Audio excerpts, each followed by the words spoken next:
So ang nakakagulat, sa panahon ni Bongbong na umupo pa ng 1 taon sa DA, ay gasino lang ang itinaas sa share sa panahon ni Duterte. Umupo ka ba naman, Secretary? 3.8. Upuan mo lang yung budget. Diba?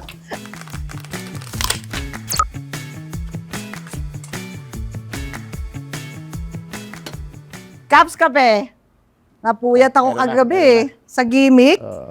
Talaga? Hi, si Rose Bito ng Ibon Foundation.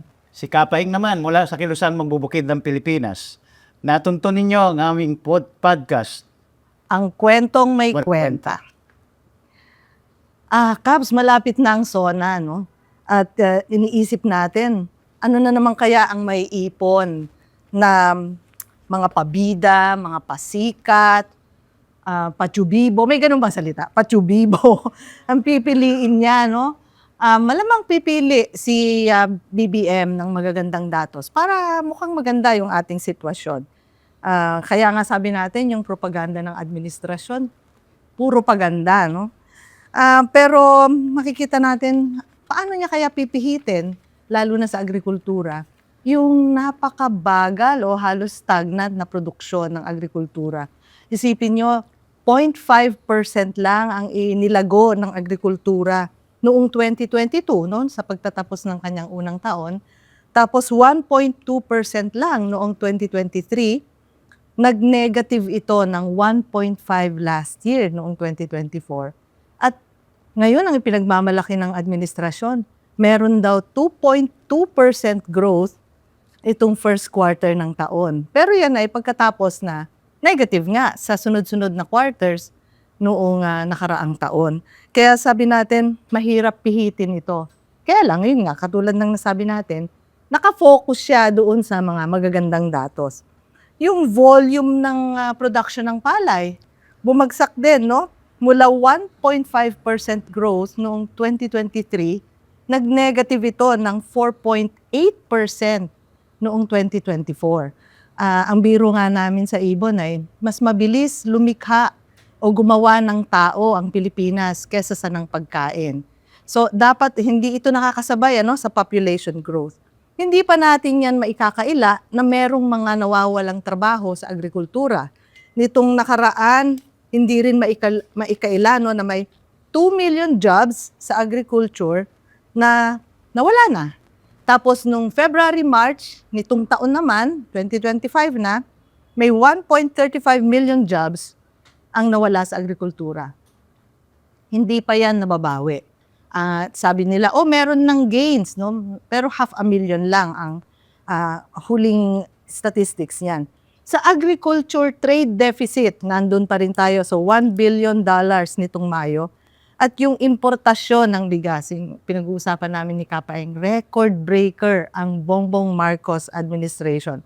3.9 million noong 2023, million metric tons. Umabot ito sa pinakamataas sa kasaysayan na 4.8 million metric tons na rice imports. At yan ay dahil binabaan niya yung taripa mula sa 35%, ginawa niyang 15%. So ganun kalalim yung problema.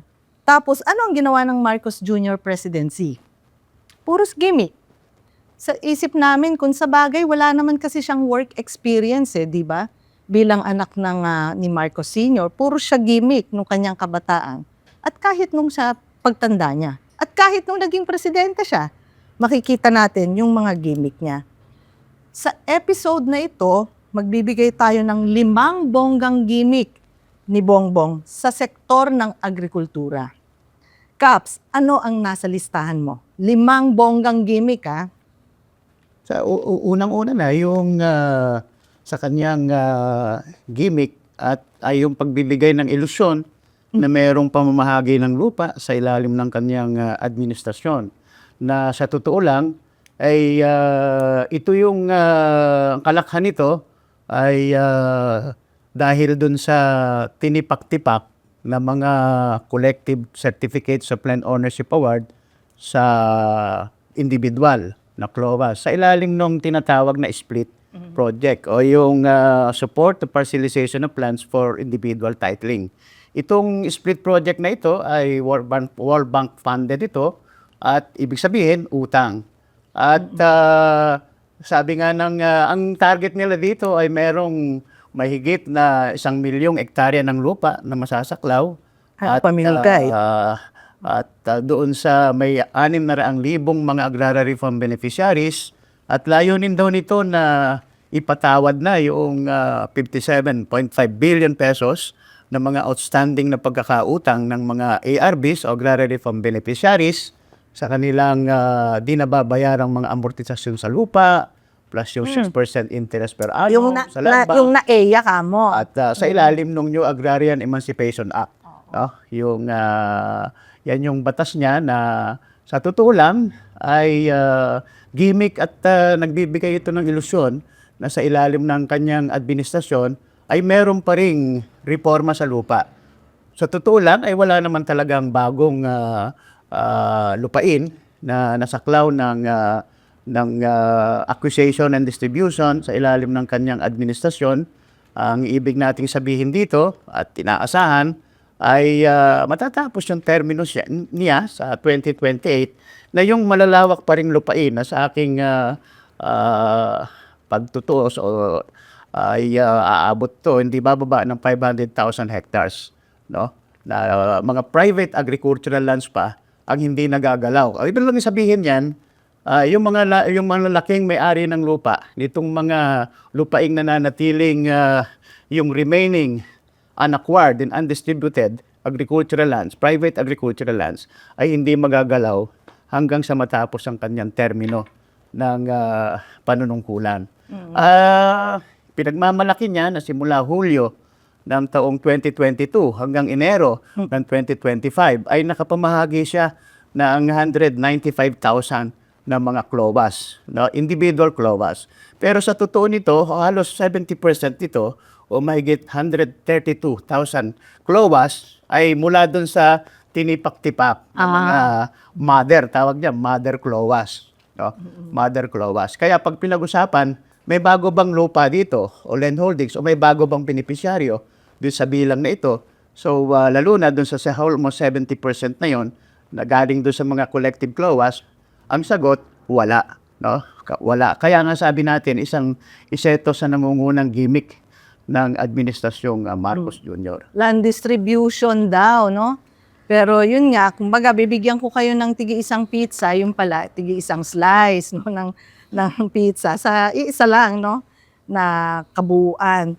Tapos, Caps, lumabas din yung Census of Agriculture and Fisheries na nakita natin lalo pang ang tumaas yung kawalan ng lupa o hindi pagmamay-ari ng mga magsasaka na naging 78% ng buong agricultural population ay hindi pa rin nila pag-aari yung kanilang sinasakang lupa. So, yun yung nakita natin na isang gimmick niya ay sa binabanggit din ay kunyari may distribution pero hati-hati lang kayo sa collective. Nabanggit niyo parang mga 12% lang ang totoong natapos din mismo nung split ng World Bank. Tapos, kunyari, pinatawad na kita sa utang mo, gayong wala naman ako dapat utang, no?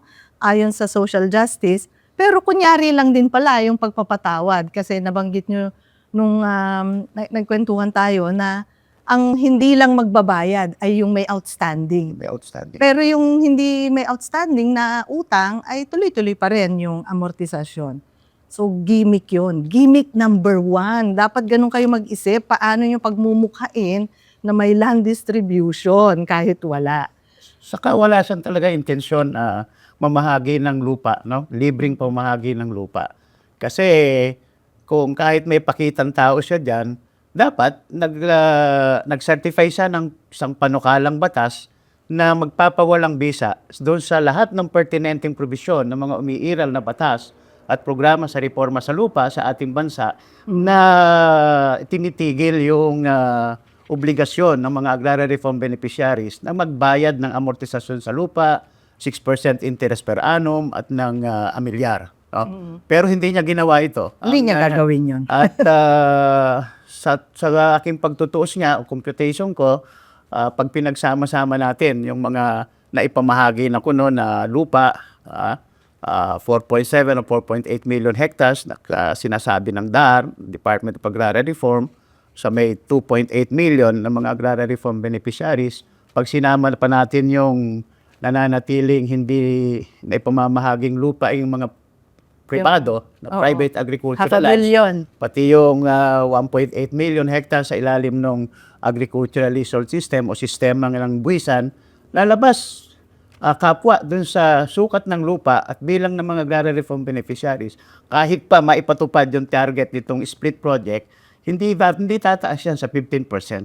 So, ibig sabihin, 85% o malaking mayorya pa rin ay hindi talaga makikinabang dito sa kanyang pinagmamalaking pagbura o condonation, pagpapatawad ng mga utang sa amortisasyon sa lupa, bayarin ng mga agrarian reform beneficiaries at kahit na yung pinamamahagi nilang POCROM, no? Yung Certificate of Condonation with Release of Mortgage. So, ibig lang sabihin yan, tulad ng lumabas dun sa pinakahuling census nga, the Census of Agriculture and Fisheries, na hindi bababa sa 23% pa rin sa bansa ang umiiral na sistema sa pananakahan o yung tenancy system, no, sa bansa. So, hindi pa rin nababasag talaga yan. At lumalabas ay sa datos ng DAR, 1.2 million pa yung mga magsasaka na nasa ilalim ng sistemang buwisan. Hanggang sa ngayon. Yung kokrom nga pala, Caps, banggitin ko bilang pag-ano rin natin, doon sa gimmick niyang yon ay ipinamamahagi niya yun. Nandoon ang presidente lagi pag siya ay nagmamahagi, no, nung Certificate of Condonation, right before yung SONA niya. Ganun, dapat ilalapit mo, Caps, doon sa iyong anibersaryo para hindi ka makakalimutan. Saka yung birthday niya at yung birthday ng secretary ng Department of Agrarian Report, kailangan ilalapit mo doon. Oo. Para bongga naman. Oo, para may cake din. Gigimik ka na nga lang, hindi pa bongga. Di ba? Kailangan, kaya sa kanila, programa ng pabonggahan yan. No? Yung pala yun, Caps, bonggang-bonggang maniobra ang dapat kailangan ng BBM yun. Sige. Ako, Caps, gimmick number 2 ko, yung benteng bigas. Meron na, BBM din yun, no? Ano naman yan, no? Napaka-obvious niya. Gusto niya itong ipamahagi, halimbawa ang target niya ay 2 million beneficiaries, pero hanggang December lang, 20 pesos kada kilong bigas. Ang budget niya ay 4.5 billion. Eh di syempre magko-compute tayo. Ang sinabi niya ay 33 pesos kada kilo yung nasa market. Para maging 20 yon, isa-subsidize ko yung 13 pesos. Nung tiningnan natin, wala rin namang 33 pesos sa palengke. Kahit mismo yung nasa NFA. Pero sige, patulan natin, yung kanyang subsidy ay aabot lang sa wala pang 1 milyon na beneficiaries. So hindi niya abutin yung 2 million. Tapos, nung tiningnan din natin, teka lang, lumaki ang bilang ng gutom mula 2.9 million noong siya ay nanungkulan, naging hindi ako sigurado, 5 million. So, 3 beses lumaki yung bilang ng gutom. Pero ganun lang din yung kaliit ng kanyang target. So, nakita natin ang limited nun 4.5 billion. Tapos sabi niya, lahat ito para na sa mahirap na tinutukoy ng kanilang administrasyon. 4 million ang nasa 4Ps. So, walang 1 million ang makikinabang at hanggang December na lang po yan. At ang isa pang budol dyan ay hanapin nyo kung saan Kadiwa Center ninyo makukuha yung 20 pesos. Pero madali na lang din, minsan nandun din siya sa distribution ng bigas na yan eh. Pero ang punto rito, kahit dun sa listahan nila na sinasabing eto talaga yung mga gutom, parang yung listahan naabot ng 7 million eh. So, 1 million na makikinabang ayon sa budget na 4.5 billion pesos ay parang ang layo doon sa tinutukoy rin naman ng administrasyon na mahirap o gutom. So, ibig sabihin yun, sabi nyo nga, pasikat talaga, no? Pag-gimik lang talaga, no, yung 20 pesos na bigas. Pero pag tinignan natin, Caps, ano ba dapat ang kailangan natin para magkaroon talaga tayo ng murang bigas? Una, wala naman siyang binibigay na substantial at direktang suporta sa mga lokal, no, na magsasaka. Wala rin siyang market support at higit sa lahat, tuloy-tuloy ang patakaran ng importasyon ng bigas. Yun yung parang kabalintunaan. Kasi napag-usapan natin, Caps, yung sabi natin, yung budget niya mismo, no, doon sa production ng palay, kunyari, magkano ba dapat yung ibibigay niya? Kahit nga yun, nababanggit nyo na, mismo nga yung direct support sa mga magsasaka, parang ipinagdamot pa, no? Hindi niya, parang na-veto pa yata yan doon sa budgeting. Tapos pag tiningnan naman natin, wala rin siyang maibigay na suporta sa NFA. Parang NFA magkaroon ng kapangyarihan na bumili sa tamang presyo at maibenta rin yan, no, sa isang mas murang halaga. So kapag ganun tiningnan natin, tapos tingin mo, record breaker ka sa importasyon, wala ka talagang balak na magkaroon ng matagalan na murang bigas para sa mga gutom at sa mga mahihirap. Sabi mo, Caps, pwedeng ibenta ng DA yung NFA buffer stock, di ba? Na pwede ring i-replenish sa pamamagitan ng importasyon. So, nakita nyo, parang binibigay ng NFA, eto 20 pesos na bigas, naubos yung buffer natin. Teka, i-replenish ko, mag-import tayo. At yun pa rin yung nananaig na patakaran. At doon tayo nagsasabi na yun ang pumapatay talaga sa lokal na produksyon. May extension din ang Rice Competitiveness Enhancement Fund na binanggit nyo. Yung RCEP. Opo, na itinaas siya. Yung sabi mo, Caps, na dito nga. Mula sa 10 billion pesos, taon-taon, itinaas sa 30 billion pesos, no? Dahil dun sa amendatory law noong Agricultural Tarification Act. At dun sa 30 billion pesos na yon, 9 billion doon para sa farm equipment and machineries, Oo. 6 billion para sa rice seeds, promotion, distribution. Pero yung 15 billion pesos doon sa 30 billion pesos na para daw sa mga quote-unquote other priority programs, activities, and projects, ang pag-allocate nun nasa poder ng presidente. Kaya ibig natin Depende sabihin, sa- doon sa 30 billion, 15 billion pesos doon, pwede nating tawaging discretionary fund ni President Bongbong Marcos ngayon. No? So, siya mag-allocate nun nasa kanya kapangyarihan. So, pinalaki mo nga yung Rice Competitiveness Enhancement Fund, pero kalahati pala nung pondo na yon ay nasa discretion. Oo, Yung allocation nun, nasa discretion. Discretion, ibig sabihin, nasa trip niya kung Nasa para kanya, saan oo. at kung kailan niya. Kung gusto niyang panibagong gimmick, nasa sa kanya yun. Kung gusto niyang panibagong pabongga na programa, nasa kanya yun. Pero sa totoo lang, Rose B, yung 20 pesos per kilo na yan ng bigas na galing sa bigas na hawak ng NFA, binili yan nung pangbuwan ng Mayo at Abril ng 2024. So dapat yan, napamahagi na nung nakaraang taon. Pagdaan o pagdating ng bagyong Karina at Pipito, dapat na i-distribute. Isang taon na. Na ipamahagi na yan, isang taon na yan.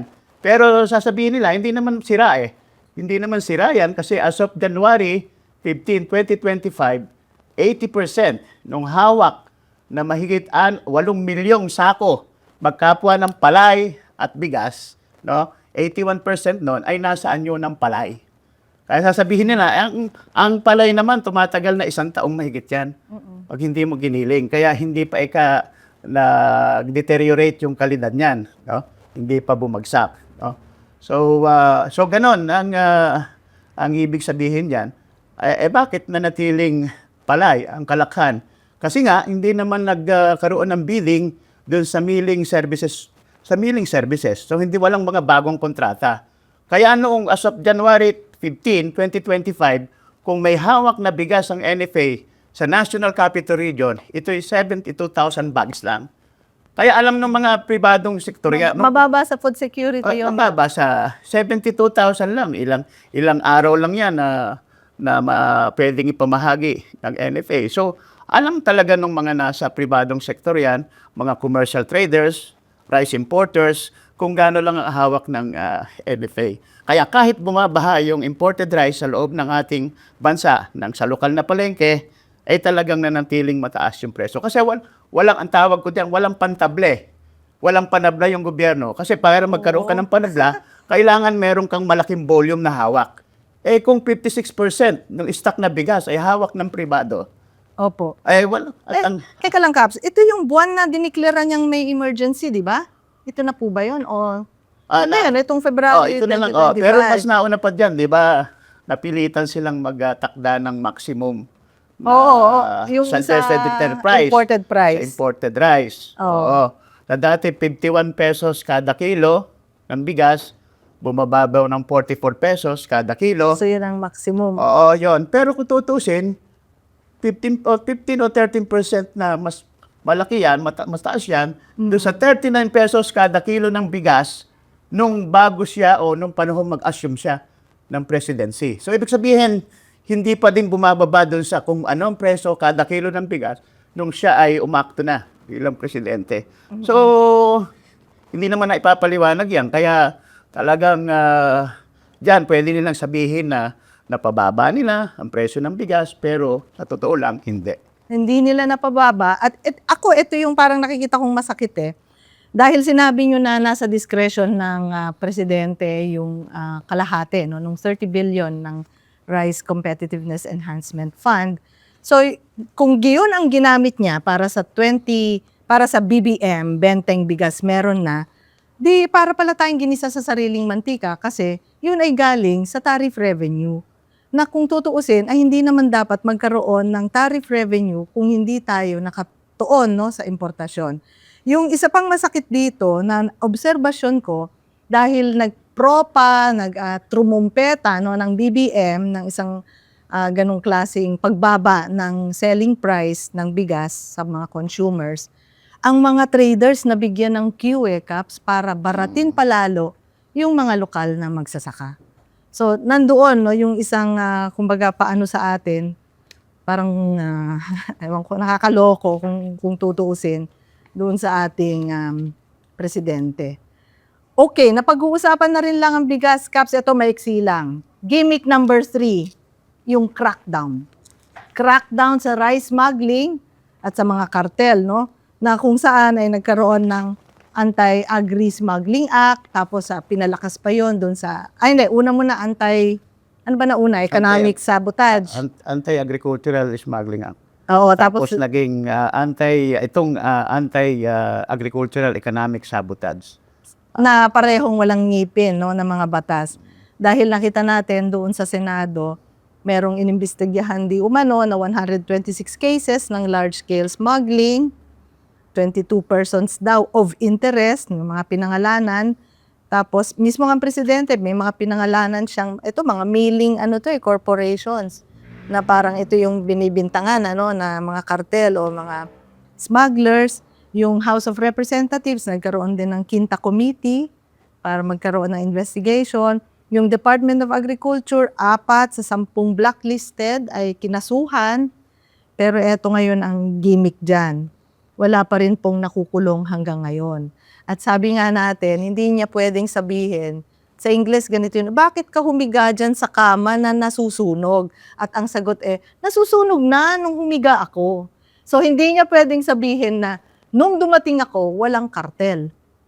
'Di ba? Kahit saang produkto, Kaps, hindi niya pwedeng sabihin na, nagkaroon ng kartel ngayon, kaya bigyan niyo naman ako ng pagkakataong panahon para mag-crackdown. Hindi niya pwedeng At sabihin. hindi lang niya sinabi na doon sa nasusunog, tityakin niya na hindi siya mapapasama sa nasusunog. Kaso humiga na So, siya. so ibig sabihin, kailangan na absuelto pa rin siya. So, pero nakakalusot talaga yung malalaking smugglers ng bigas. Di ba? Sa third zona niya, isa doon sa mga binanggit niya, bilang na ang araw ninyo ng mga smugglers. So, ganun ang sinabi niya. Ngayon, hanggang ngayon, wala namang malaking smuggler na prosecute, na parusahan, o nakakulong. Di ba? May mga pakitang taong raid sa mga bodega. Nasa bodega na yun Wala naman doon sa port Di ba? Mahirap mo nang tuntunin na yung patunayang smuggled yung items noon. Hihintayin mo na sa bodega. Di ba? So, and then, doon sa, sabi niya, bilang na ang araw niyong mga smugglers, ang malinaw ngayon, nagbibilang lang siya ng araw na dumadaan. Yung araw niya bilang na. O habang umiikli yung araw niya sa panunungkulan. Ganun ang ibig sabihin. Pero matatapos ang termino ng panunungkulan niya. Walang walang makukulong na malaki na smuggler. Kasi tinaasan nila yung threshold para makwentang maituring na anti-smuggling Anti-Agricultural Economic Sabotage Offense, Oo. kailangan yung masasabat na smuggled rice, kailangan 10 milyon ang halaga nun. Kahit na sibuyas, bawang, repolyo, patatas, anumang produkto agrikultural, asukal, kailangan ang ano nun, ang halaga nun Ilan ay po? 10 million. 10 million. So, hindi bilang dyan yung mga OFW na nag-uwi ng sibuyas nung nakaraan.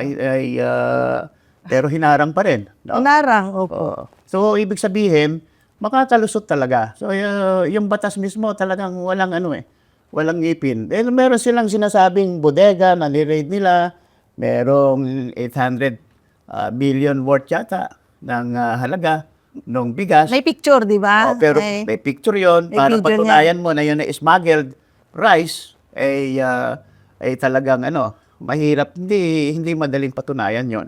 May panahon nga na merong smuggled rice na nasabat ang customs, nasa possession ng customs sa Zamboanga City. Abo.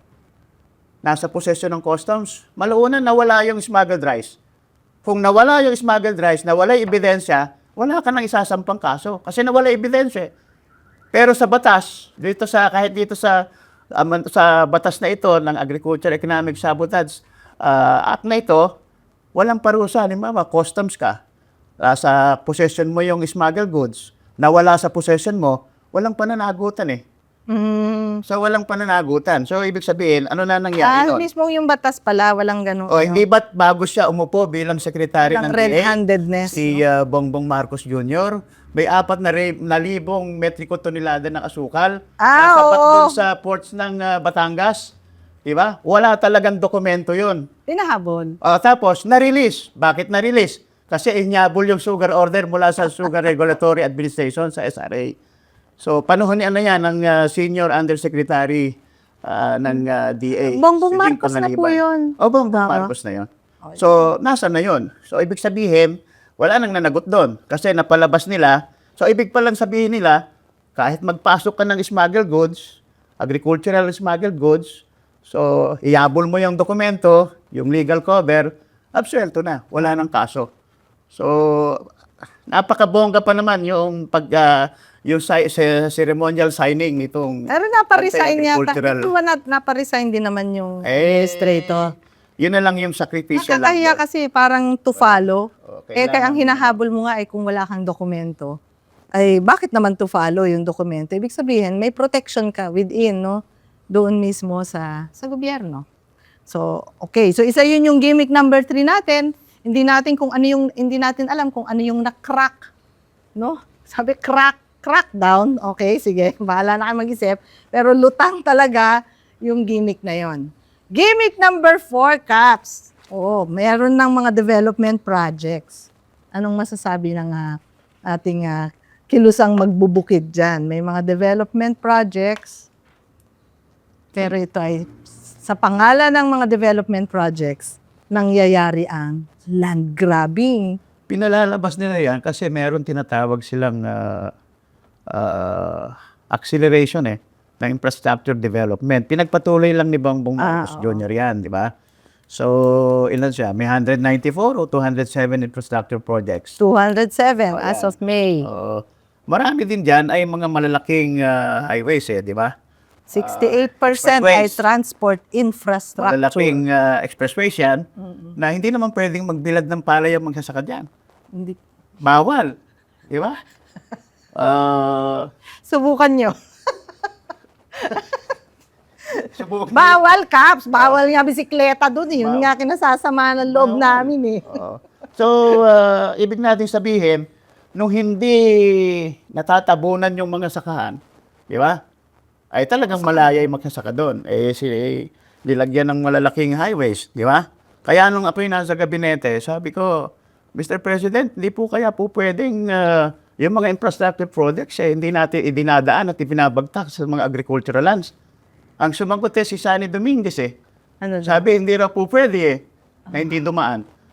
Kaya daang libong hektarya ngayon yung dinadaanan ng mga infrastructure projects na yan. So, farm-to-market roads. Anong silbi ng farm-to-market roads kung wala ka naman idadaang agricultural products? Di ba? So, ganun lang yun So, para sa kaunlaran na sinasabi Di ba, malalaking proyekto yan nandyan sa dating Clark Air Base, na ngayon Clarkville City. O mga katutubo pa nga na Di ba? dyan. Yung sa loob ng Hacienda Luisita. O ngayon, kasi meron may po. more than 1,500 hectares na naitakas yung mga kawangkod dyan Oo. sa pakitang taong stock distribution plan. So, ayun ngayon, nagpipista yung mga real estate doon, developer. May mga mixed-use development project dyan, Kap, sa Luisita. So, pati nga yung NJCP, di ba? Meron yung doon sa Lupang Ramos, sa di ba? Dasmariñas, Cavite. Dasmariñas, Cavite.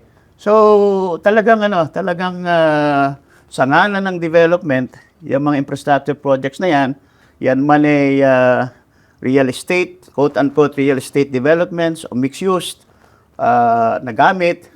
Ang dinadaanan talaga unang-una niyan yung reclassification ng mga lupaing agricultural. Agri to non-agri. Oo, to non-agri classification or use, ganyan.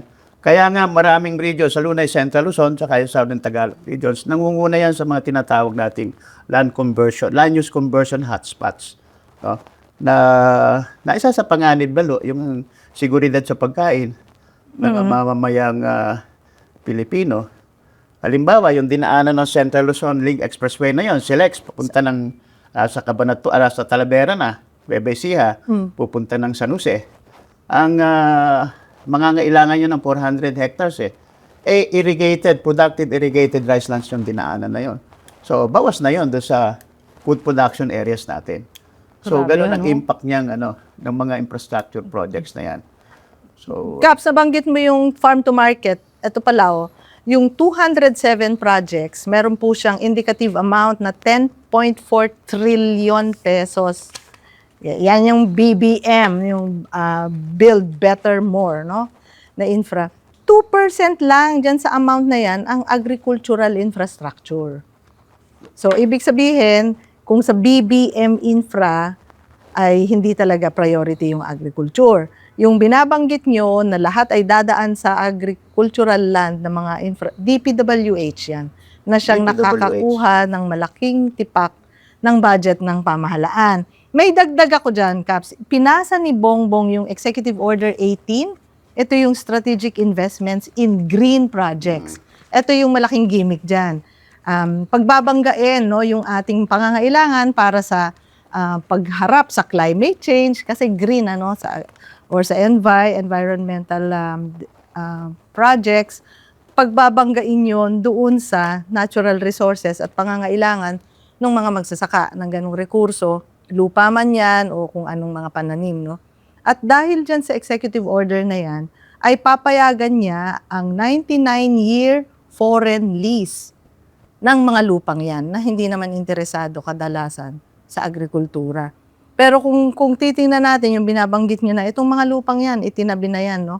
Malalaking lupain, parang may 40,000 hectares na. 40,000 hectares. Itinabi na para sa mga oligarchs natin sa tinatawag na land banking. Kaps, baka pwede nating maiksing maipaliwanag paano ba sila kumikita sa land banking ng pagtatabi ng mga lupa. Nakaramihan ay agricultural land din. Unang-unang sinisipat ng mga prospective na mga land bankers diyan. Yung mga exempted lands sa coverage ng CARE reform programs. Agricultural pa rin, pag nabili nila sa halagang agricultural, yung halaga ng agricultural land, sa kanila ipare-reclassify. So, tataas nga naman ang value nun. Pag na-reclassify mo sa residential, commercial, o industrial lands. Ganon yan. Kung hindi man, kung residential, ganon muna, and then, saka ililipat sa ibang classification. So, hindi naman nila kaagad, dinidevelop lahat yan eh. So, kaya nangyayari, may malaking bahagi ng kanilang nakukuha na lupain ay binabangko nila. So, isang tawag yan, land speculation, no? For prospective, business na layunin. So, ganon. Ang dyan ay bakit nangyayari ito? Bakit nagpapatuloy ito? Di ba? At hindi ka makakita ng konsolidadong data dyan eh. Kasi wala namang single government agency na tumitingin dyan. Parang meron po yung dating attached agency ng Public-Private Partnership Center. Pero yung lahat ng tinuro ko kasi malapit lang dito sa yung lahat ng papasok na doon, Na halimbawa, LGU, yung City Municipal Council, pag naglalabas ng ordinansa na nagre-reclassify, Na-reclassify pwedeng mayroong datos doon, o impormasyon.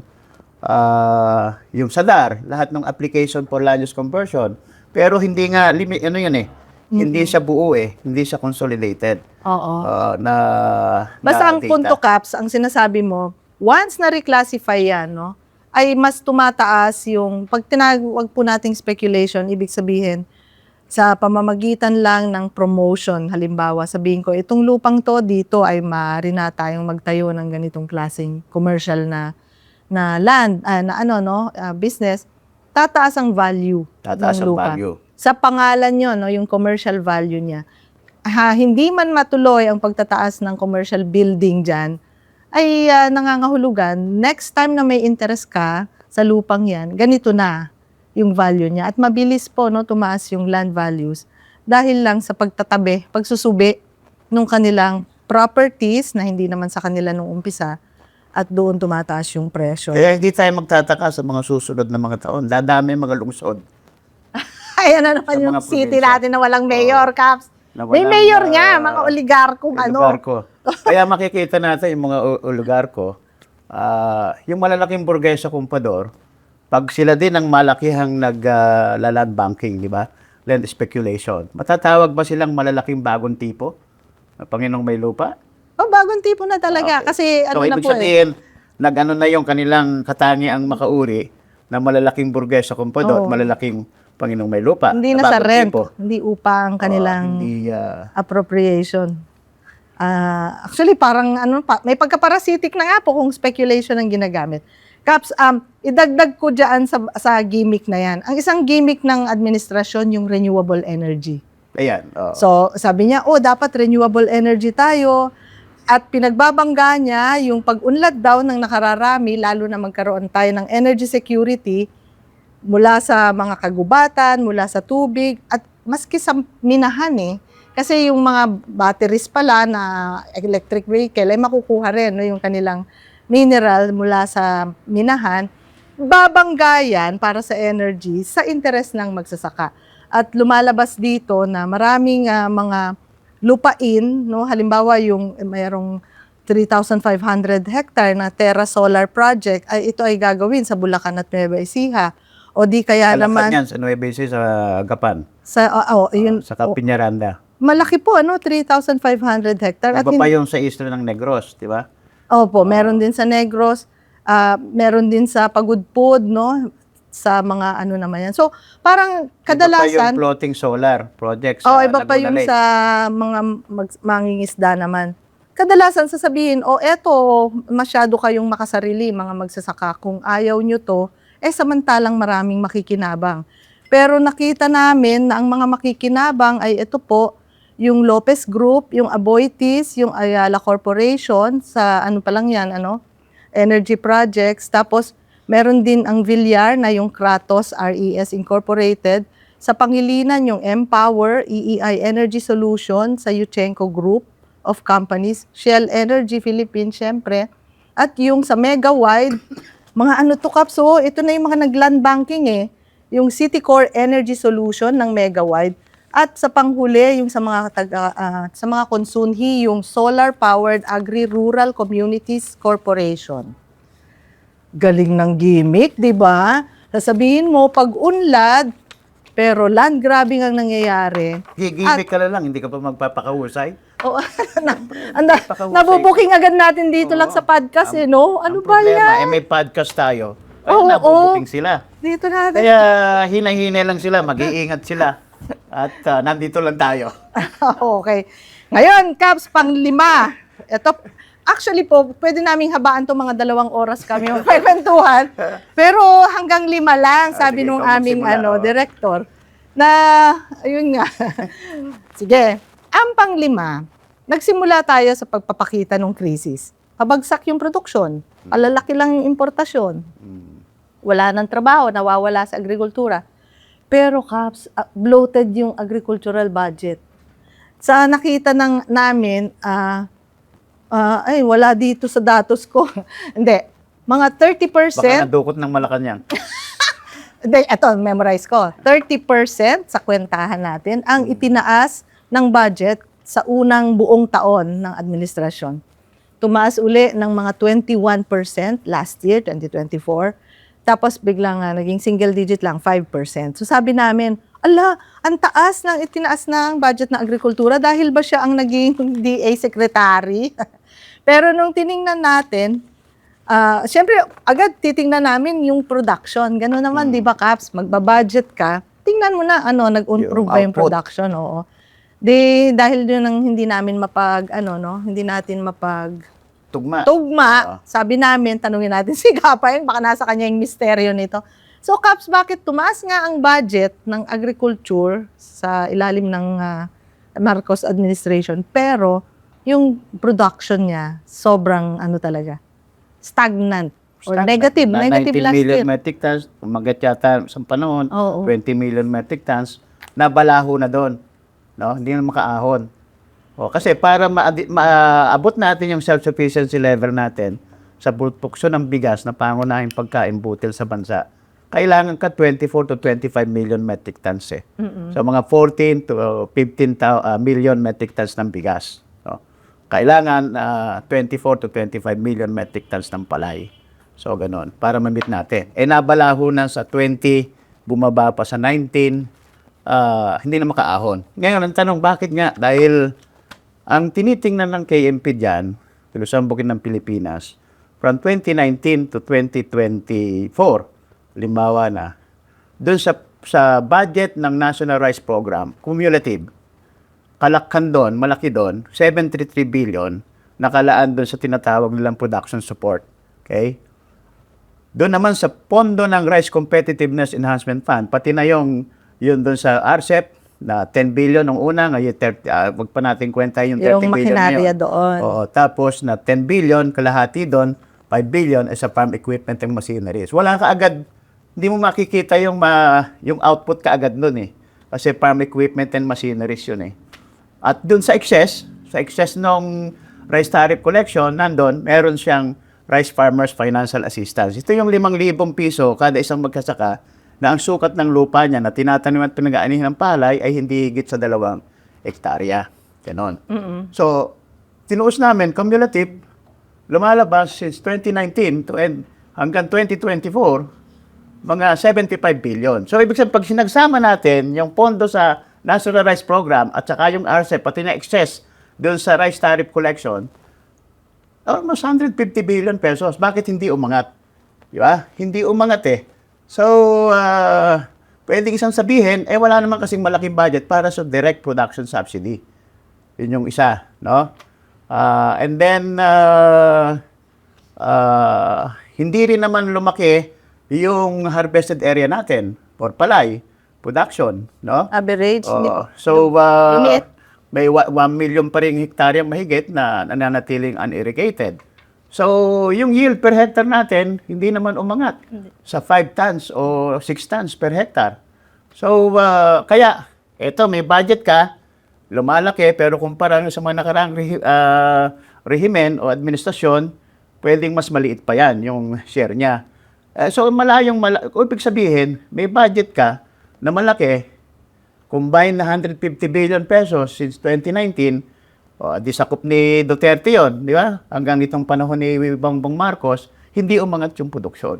Iba pa yung bumabaha yung imported rice, dumadating 572,000 metric tons noong 2024, October, di ba, bagsak lalo yung farm gate price ng palay. Ngayon nga, magkano ngayon? 7 piso, 10 piso, 12 pesos. So, ganun, no? Ang presyo. Mataas yung buying price ng NFA, anong say-say no, kung di ka naman namimili. Mataas yung buying price mo, parang meron kang karatula, magbenta po kayo rito, pupunta kayong magsasaka, hindi naman bibilhin yung palay mo. May highway na, hindi na siya makatawid doon sa... Di ba, kaya nga yung sa mga magsasaka sa Bulacan, Malolos ba yun? Nangako na bibilhin ng NFA, hindi naman binili, di nag-rice, ano yung tawag doon? Rice rescue ba tayo? Oo. So, yun eh. So farmer ba't ka to pa magdadala farmer ng palay mo sa NFA kung hindi naman bibilhin? So, ibig sabihin, malaking papaliwanag nila dyan. May malaking budget ka na nakalaan sa produksyon ng palay at bigas sa bansa, pero hindi naman umagat ang produksyon mo. Lumaki ang imported rice mo, pero hindi naman bumaba ang presyo ng bigas sa palengke. Di ba ang daming papaliwanag? Pero Kap, sabi mo,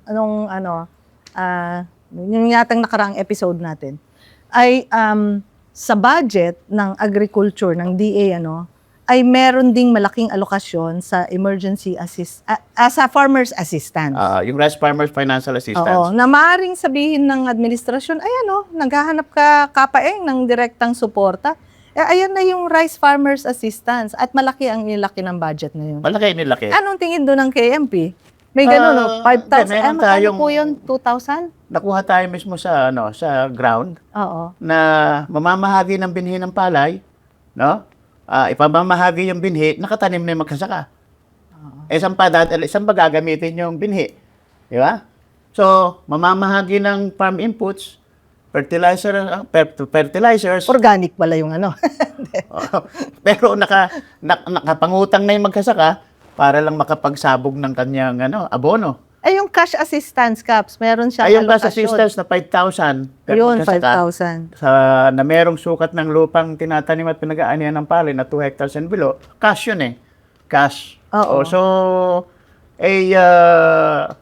ang nadidelay din yan eh. Delayed eh. Kahit yung utilization ng excess nga na tariff, isa nga dyan, yung Rice Farmers Financial Assistance, na kailangan ipaliwanag nila yung naging utilization yan. So, yung allocation, utilization, kailangan ipaliwanag yon. Kasi bakit? Hindi nga umangat eh.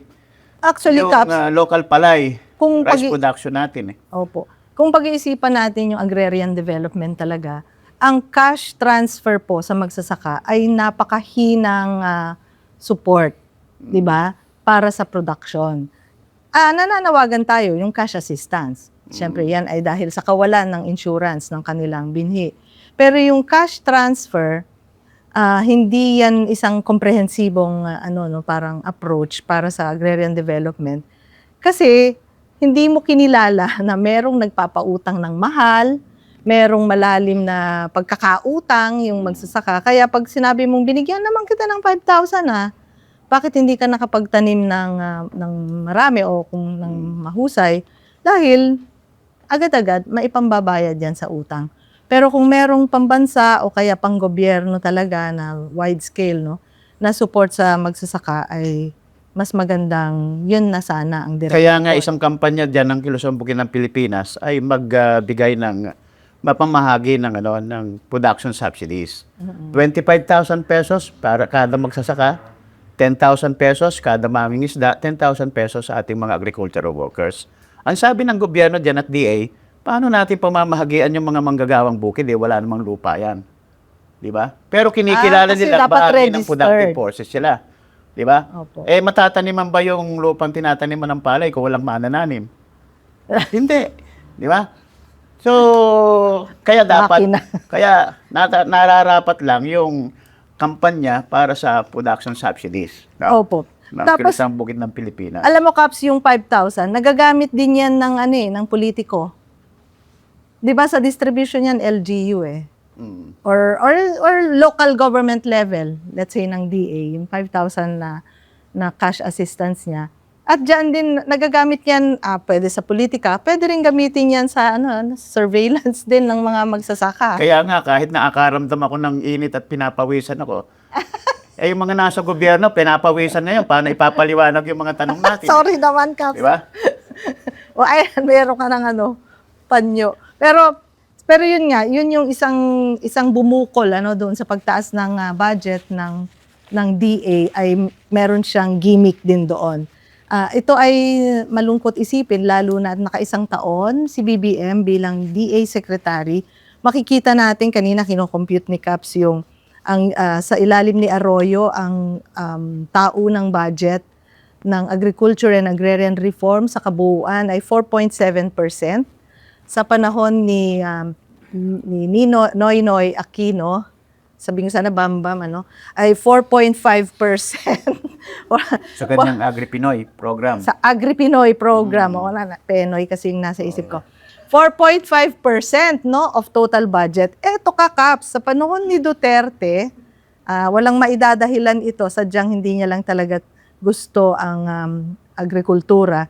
3.5% lang ang agriculture and agrarian reform sa kabuuang budget. At ito ang nakakagulat. Sa panahon ni Bongbong, na umupo pa ng isang taon sa DA, ay gasino lang ang itinaas sa share sa panahon ni Duterte. Umupo ka ba naman, Secretary? 3.8. Upuan mo lang yung budget. Diba? Tama ka, Kaps. Dapat talaga hindi siya umupo doon. Dapat talaga yung kapatid niya yung pinaupo no? So, Dami natin chika. So malayo pa rin yan kumpara dun sa... Ako nga, ang barometro ko diyan, dapat kung anong contribution ng agriculture and fisheries sector sa atin, sa gross value of production sa agriculture and fisheries, in trillion na pesos, dapat yung domestic support doon, di ba bababa ng 10% eh. Ako nga, dapat... Agricultural ka di ba? Oo, agricultural eh. Dapat nun, hindi nga bababa sa 50% kung gaano contribution ng agriculture and fisheries sectors natin, ganun dapat ang katumbas sa inilalaang budget. Pero malaking pang budget sa interest payment eh.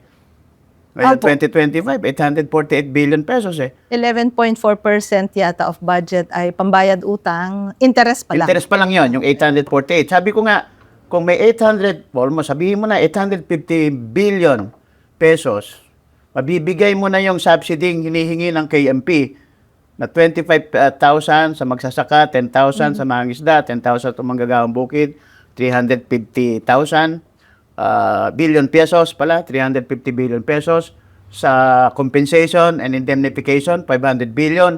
O, hindi 850 billion. Parang katumbas lang halos nung inilaan mo sa pagbabayad ng interest ng utang. Di ba? So, makapakapupudos ka pa ng, ng produkto at halaga. Di ba? So, distorted ang priorities ng... distorted at President talagang Marcos punong-puno Jr. po talaga ng pork Sa barrel budget funds din, no? Naaalala ko yung nagpapasapasahan pa tayo ng papel para lang sa budget, yung 5 billion lang na hinihingi ng mga magsasaka na idagdag sana sa RCEP ay na-veto, hindi niya dinagdag yun. Pero sa isang linggo, itong BICAM, nung tatapusin na nilang budget, naipatong agad nilang 1 trillion pesos. At kalakhan dyan ay unprogrammed funds. O yun nga, yung sinasabi nyo, na kalahati pa ng RCEP ay nasa discretion pa ng presidente. So malaki yung ating pork barrel funds, 3.8% lang ang agrikultura and agrarian reform. 17% ang infrastruktura at yun nga, malaki pa ang pambayad ng utang kesa sa budget sa agrikultura. Naku, Kaps, ang dami na nating masyadong natalakay. Siguro, bago natin talaga tapusin ito, so yun yung ating 5 gimmick, hindi pala atin yun, sa kanya pala yun, sa administrasyon pala yun, yung gimmick natin, parating pa yun, Kaps, alam mo? Pero ito, positibong gimmick. Magpo-40th anniversary po ang Kilusang Magbubukid ng Pilipinas, Kaps. Nag-iimbita ang mga taga-KMP pero wala pang venue, wala pang program, at Kaps, wala pang pagkain. Paano ba yan? Pero 40 years, congratulations, Kaps. Baka pwedeng mga salamat. mga 2 sentences, ano ba ang KMP, anong naabot niya sa kanyang 40 years, parang ano yan, life begins at 40, Kaps. So, dapat lamang po na talagang ipagbunyi natin ang maningning na kasaysayan ng paikibaka ng mga magbubukid sa pamumuno ng Kilusang Bukid ng Pilipinas. Palagi nga nating sinasabi na magsasakang inaapi, pinubuklod ng KMP. Diba? So, pangunahin dyan ay yung paikibaka at kampanya para sa tunay na reforma sa lupa. Na ang sentral na layunin at batayang prinsipyo ay ang tunay na reforma sa lupa. Siyempre, hindi natin kakaligtaan ang isang mahalagang programa pa rin para sa pambansang industrialisasyon. 2 programa na napakahalaga po at rekisito sa tunay na pag-unlad ng ating pambansang ekonomiya. At malaking bagay po ang tunay na reforma sa lupa, lalo na sa pagtunay na pag-unlad ng ating sektor ng agrikultura. Ito yung magpapalaki ng bilang ng trabaho sa kanayunan, magpapababa sa poverty incidence sa kanayunan, magpapalaki siyempre ng produksyong agrikultural natin, lalo na ang pangunahing pagkain butil, maabot natin yung sariling kasapatan sa pagkain. O ibig sabihin, pagkakaroon ng isang matatag at sustainabling seguridad sa pagkain para sa bawat mamamayang Pilipino. So yun po. At salubungin wait lang, natin, Caps. At ito ang maglulunsad ng ating pambansang industrialisasyon. Yan. Kasi siya po ang agriculture sector natin, kilalanin natin bilang base at pundasyon ng ating pambansang pag-unlad, ng ating pambansang ekonomiya. Yes, July 24 po ang KMP anniversary at doon din nila ilalabas yung kanilang taunang State of the Peasant Address o SOPA na makikita rin ito sa kanilang website, ang peasantmovementph.com. Ayan, pinodcast ko na. Okay ba yon? O sikreto yon? Ha? Ang description ay nasa link. Baliktad. Baliktad. So anyway, bahala na kayo. Hindi. Kap, so ayun, tapos na ang kwentuhan natin. Pero syempre, hindi pa rin natatapos ang kwento ng ating mga magsasaka at kwento ng ating mga kababayan. Kaya hintayin po natin at subaybayan natin ang susunod po nating episode ng ating podcast. Maraming salamat po sa inyong pakikinig. Ang kwentong may kwenta.